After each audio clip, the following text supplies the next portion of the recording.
بسم اللہ الرحمن الرحیم وبہ نستعین وصلی اللہ علی نبینا محمد وعلی آلہ واصحابہ اجمعین وبعد۔ پیارے بچوں، شیخ محمد بن عبد الوہاب رحمہ اللہ نے اپنی شہرہ آفاق کتاب الکبائر کا 76واں باب جو ذکر کیا ہے، شیخ رحمہ اللہ فرماتے ہیں باب التحدث بالمعصیہ، باب التحدث بالمعصیہ کہ معصیت سے متعلق، گناہ سے متعلق گفتگو کرنا، یعنی آدمی گناہ کرے اور خود اپنی زبانی اس گناہ کا اظہار کرے، اس گناہ کو بیان کرے، لوگوں کے سامنے اس کا تذکرہ کرے، تو یہ کبیرہ گناہ ہے کہ آدمی خود گناہ کرے، چاہے وہ دن میں کرے یا رات میں کرے۔ خاص طور سے آدمی یہ چاہتا ہے کہ لوگ کی نگاہوں سے اوجھل ہو کر گناہ کیا جائے۔ ویسے تو گناہ دن میں بھی ہوتا ہے، کیا جاتا ہے، لیکن خاص طور سے تاریکی کا فائدہ اٹھا کر اور رات کا فائدہ اٹھا کر بیشتر لوگ رات کی تاریکی میں کیا کرتے ہیں؟ گناہ کرتے ہیں۔ اور پھر کچھ ایسے بدبخت ہوتے ہیں جو رات میں گناہ کرنے کے بعد دن میں لوگوں کے سامنے، اپنے ساتھیوں کے سامنے اور اپنے جاننے والوں کے سامنے اس گناہ کو بیان بھی کرتے ہیں، حالانکہ اللہ رب العالمین کیا ہے؟ چھپاتا ہے، یعنی کوئی نہیں جان رہا ہوتا ہے، لیکن خود کیا ہے؟ وہ آدمی اپنے گناہ کو ظاہر کرتا ہے۔ تو ایسا عمل کیا ہے؟ کبیرہ گناہ ہے، جیسا کہ شیخ رحمہ اللہ کے اس باب سے پتہ چلتا ہے۔ اسی لیے شیخ رحمہ اللہ نے جو باب اور عنوان بیان کیا، باب التحدث بالمعصیہ، کہ معصیت کو بیان کرنا، معصیت سے متعلق گفتگو کرنا، اپنی معصیت اور اپنے گناہ کا اظہار کرنا، یہ اللہ تعالیٰ کو پسند کیا ہے؟ نہیں۔ شیخ رحمہ اللہ نے اس حوالے سے جو حدیث بیان کی ہے، اور صرف ایک حدیث ہے جو صحیح بخاری اور صحیح مسلم کی ہے، شیخ رحمہ اللہ کہتے ہیں وَلَهُمَا عن ابی ہریرہ رضی اللہ عنہ، اور لہما سے اشارہ کرنا چاہتے ہیں صحیح بخاری اور صحیح مسلم کی طرف۔ کہتے ہیں وَلَهُمَا عن ابی ہریرہ رضی اللہ عنہ مرفوعاً، کہ یہ حدیث حضرت ابو ہریرہ رضی اللہ تعالیٰ عنہ سے مرفوعاً مروی ہے کہ آپ صلی اللہ علیہ وسلم نے ارشاد فرمایا کل امتی معافن الا المجاہرین۔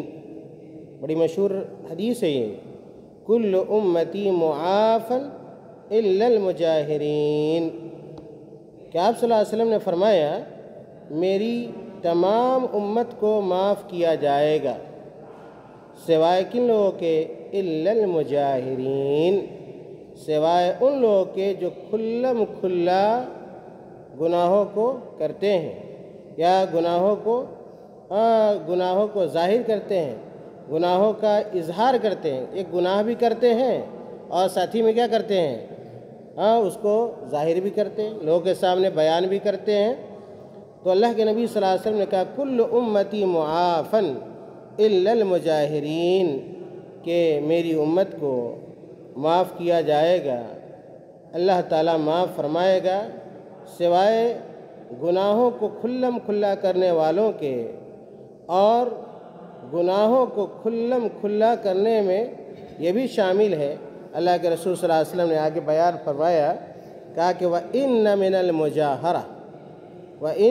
الْمُجَاهَرَةِ ان یعمل الرجل عملا باللیل، کہ گناہ کو کھلم کھلا کرنے میں یہ بات بھی شامل اور داخل ہے کہ ان یعمل الرجل عملا باللیل، کہ کوئی شخص کیا ہے رات میں کوئی گناہ کا کام کرے، کسی گناہ کے کام کو انجام وہ رات میں دیتا ہے، ثم یصبح وقد سترہ اللہ فیقول یا فلاں عملت البارحۃ کذا وکذا، کہتے ہیں اللہ کے رسول صلی اللہ علیہ وسلم کہ کوئی شخص رات کو گناہ کا عمل انجام دیتا ہے اور پھر جب صبح ہوتی ہے ثم یصبح، پھر وہ جب صبح کرتا ہے تو اس کے گناہ کے بارے میں کسی کو خبر نہیں ہوتی، کوئی اس کے گناہ کے بارے میں نہیں رہتا، جانتا نہیں ہوتا ہے، وقد سترہ اللہ، اللہ رب العالمین اس گناہ کو چھپائے رہتا ہے، اس پہ پردہ ڈالے رہتا ہے اللہ رب العالمین۔ فیقول یا فلاں، اور یہ آدمی جو گناہ کرتا ہے وہ خود کیا واویلا مچاتا ہے، خود ہنگامہ آرائی کرتا ہے، خود لوگوں کے سامنے اس کو بیان کرتا ہے، اسی کی طرف اشارہ کرتے ہیں اللہ کے نبی صلی اللہ علیہ وسلم کہ فیقول یا فلاں، کہ وہ آدمی کہتا ہے فلاں آدمی، یعنی کسی کے پاس جا کر کہتا ہے فلاں شخص عملت البارحۃ کذا و کذا، کہ میں نے کیا ہے گزشتہ رات کیا ہے ایسا ایسا کیا ہے، یعنی ایسے ایسے گناہ کو ہم نے کیا ہے انجام کیا ہے دیا ہے، یا فلاں فلاں گناہ والا عمل میں نے کیا ہے، یا فلاں عملت البارحۃ کذا و کذا وقد بات یسترہ ربہ، وقد بات یسترہ ربہ، حالانکہ جب رات وہ گزارتا ہے تو اللہ رب العالمین کیا ہے اس کو اپنے پردے میں رکھتا ہے، یعنی اس کے گناہ پہ اللہ رب العالمین کیا ہے پردہ ڈالے رکھتا ہے، اور جب صبح ہوتی ہے وَأَصْبَحَ يَكْشِفُ سِتْرَ اللَّهِ عَلَيْهِ، وَأَصْبَحَ يَكْشِفُ سِتْرَ اللَّهِ عَلَيْهِ، اور جب صبح ہوتی ہے تو اللہ تعالیٰ نے جو پردہ ڈالے ہوا ہوتا ہے اس پردے کو کیا کر دیتا ہے چاک کر دیتا ہے، اس پردے کو کیا کر دیتا ہے کھول دیتا ہے، اس پردے کو ہٹا دیتا ہے، اس پردے کو دور کر دیتا ہے، یعنی اس گناہ کو بیان کرتا ہے، اس گناہ کو ظاہر کرتا ہے۔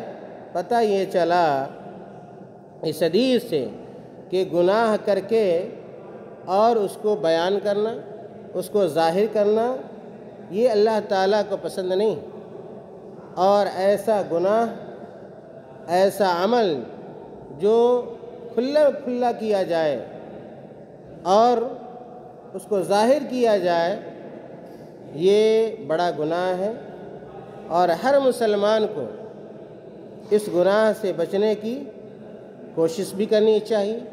دراصل یہ ایک طرح کا کیا ہے اللہ رب العالمین کا مذاق، جو اللہ ہمارے اور آپ کے گناہوں کو پردے میں رکھے رہتا ہے، ہم کیا کریں اس عمل کو ہم کیا ہے لوگوں کے سامنے بیان کریں، تو گویا ایک طرح سے کیا یہ استخفاف ہے، اللہ رب العالمین کے حق کے ساتھ کیا ہے استخفاف ہے۔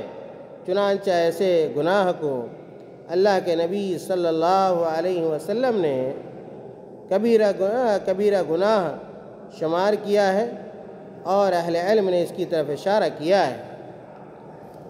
اور یہ جو حدیث ہے میں نے پہلے اشارہ کیا کہ صحیح بخاری اور صحیح مسلم کی روایت ہے۔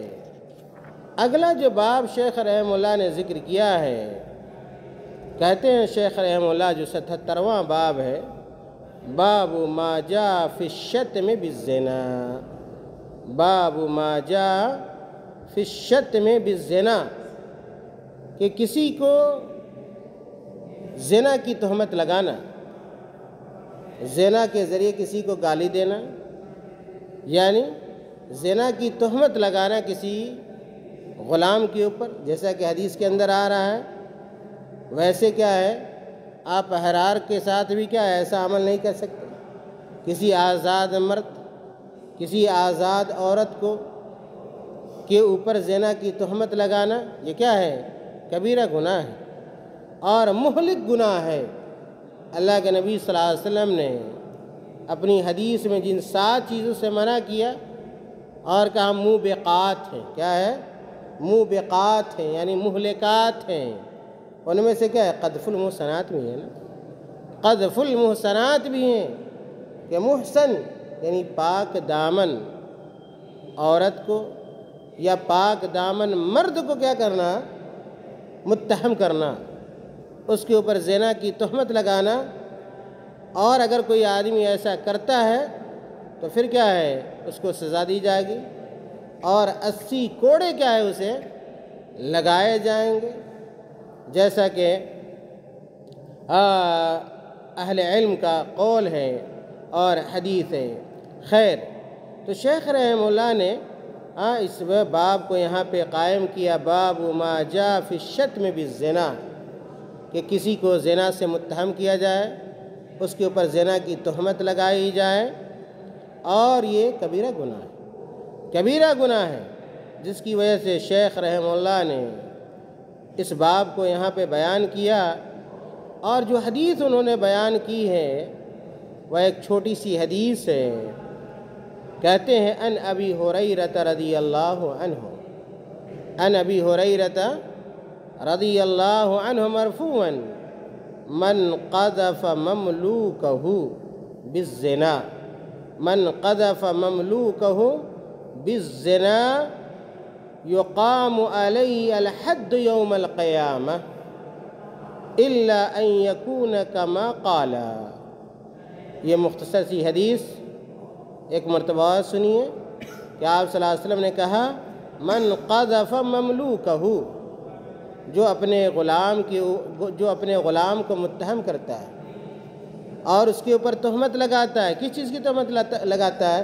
بالزنا، زنا کی تہمت لگاتا ہے.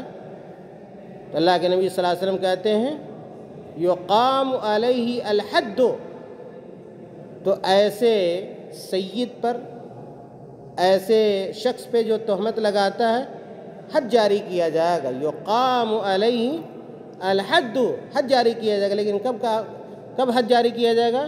یوم القیامہ، قیامت کی. اور اسی وجہ سے اہل علم کا اس تعلق سے شدید کیا ہے، فقہائے کرام کا اختلاف ہے کہ اگر کوئی سید اپنے غلام پر زنا کی تہمت لگاتا ہے تو اس سے سید کے اوپر یہ حد جاری کیا جائے گا یا نہیں جاری کیا جائے گا. اہل علم کے مختلف آراء ہیں.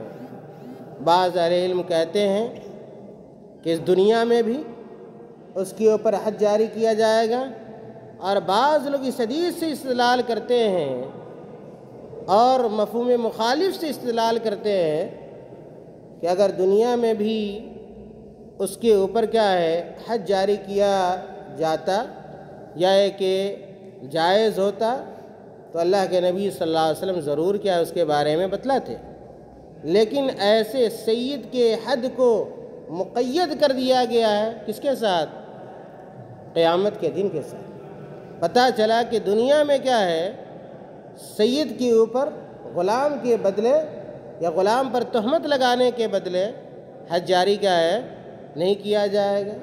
لیکن جب آخرت کا دن ہوگا، قیامت کا دن ہوگا، تو اس طرح کسی کی کوئی سیادت اور کوئی قیادت اور کیا ہے کسی کی برتری باقی کیا ہے نہیں رہے گی. یہ دنیا میں یہ آقا ہے اور یہ کیا ہے غلام ہے، یہ سید ہے اور یہ عبد ہے، اس کا تعلق کہاں سے ہے؟ دنیا سے.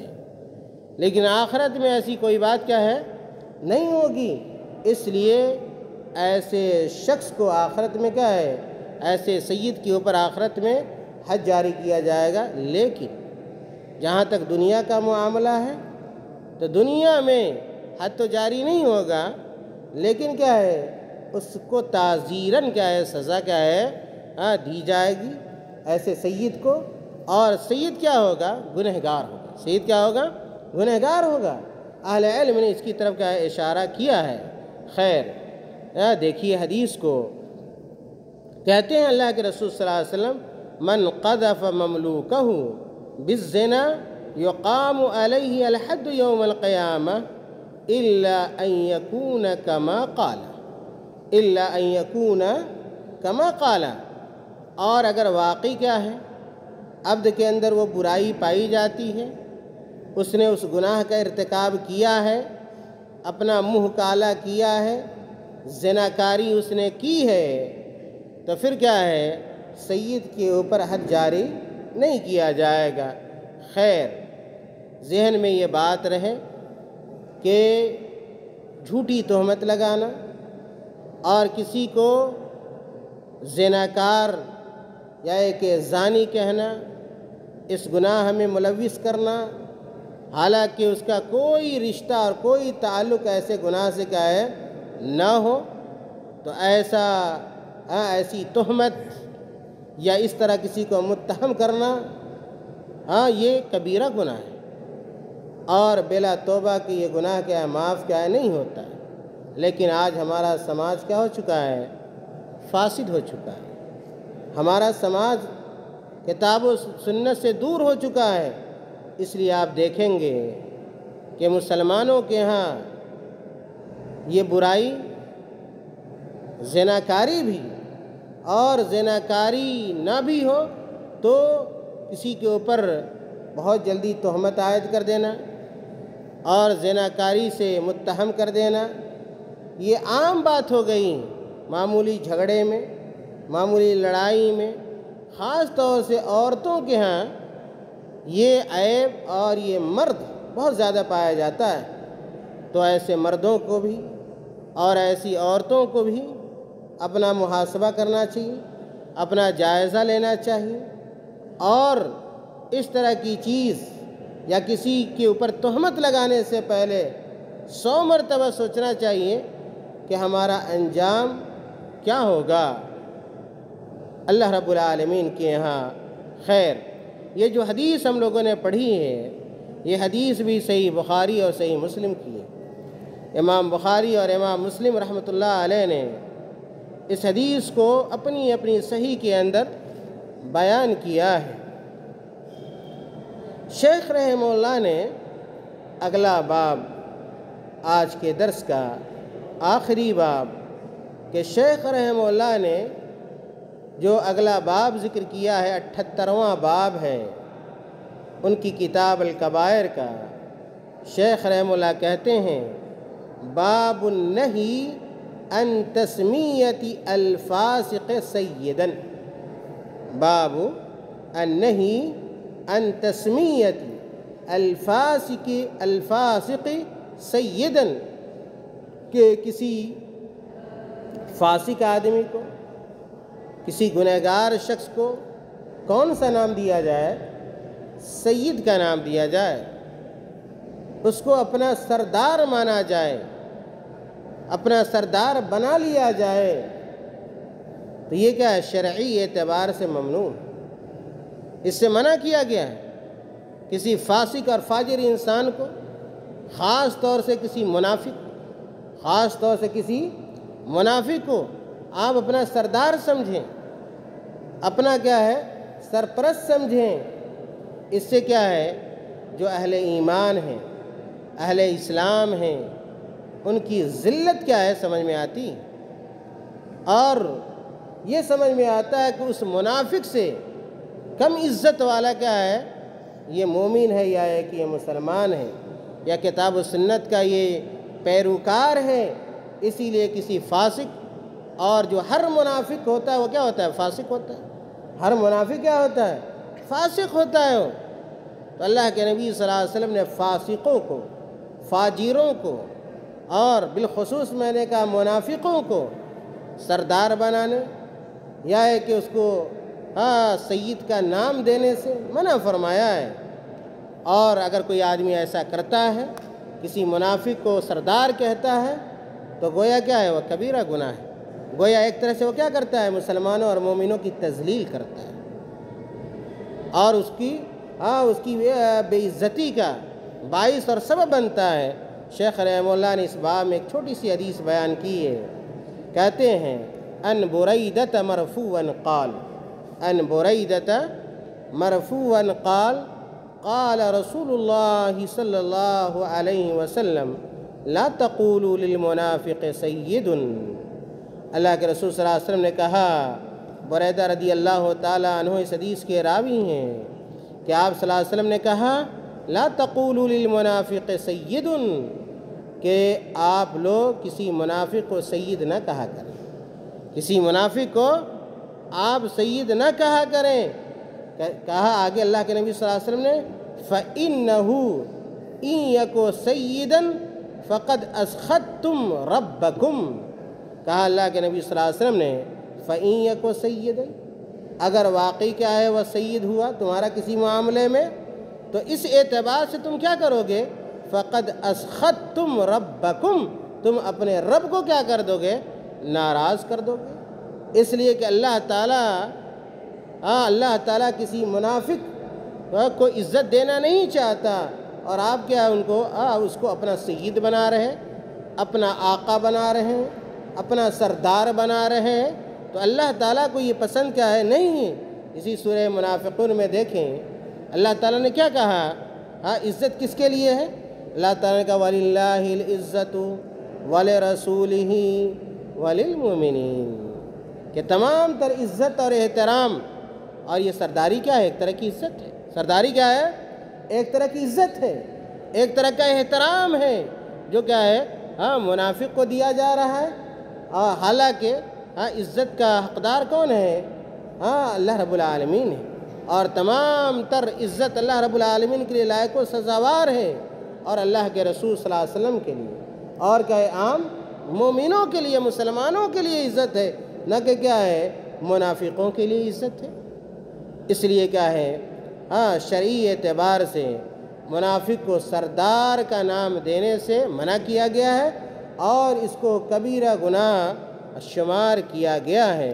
یہ جو حدیث ہم لوگوں نے پڑھی ہے، یہ ابو داؤد کی روایت ہے، اور امام بخاری رحمۃ اللہ علیہ نے بھی اپنی کتاب الادب المفرد کے اندر اس حدیث کو بیان کیا ہے، اور امام حاکم رحمۃ اللہ علیہ اس حدیث کے بارے میں کہتے ہیں کہ حدیث کیا ہے، صحیح ہے، علی شرط الشیخین، بلکہ کیا ہے، شیخین کی کہ شروط کے مطابق ہے، یعنی امام بخاری اور امام مسلم رحمۃ اللہ علیہ نے اپنی صحیح کے اندر حدیثوں کو بیان کرنے کے لیے جو شرطیں کیا ہے وضع کی ہیں، ان شرطوں کے مطابق کیا ہے یہ حدیث کیا ہے۔ تو اس اعتبار سے امام حاکم رحمۃ اللہ علیہ نے اس حدیث کو گویا صحیح قرار دیا ہے۔ اور اس کے بعد کل کے درس میں انشاءاللہ جو موضوع آنے والا ہے، باب النہی عن الحلف بالامانہ، کہ کوئی آدمی کیا ہے، امانت کی قسم کھائے، کوئی آدمی کیا ہے، امانت کی قسم کھائے۔ تو انشاءاللہ کل کے درس میں جو قسم کی 3 قسمیں ہیں، قسم کی مشہور جو 3 قسمیں ہیں، اور تینوں سے متعلق قرآن کریم کی آیتیں ہیں، تینوں قسموں کا حکم ہے، کہ کس میں کفارہ ہے اور کس میں کیا ہے کفارہ نہیں ہے۔ انشاءاللہ ان باتوں کو اگلے درس میں ذکر کیا جائے گا۔ وصلی اللہ علی نبینا محمد۔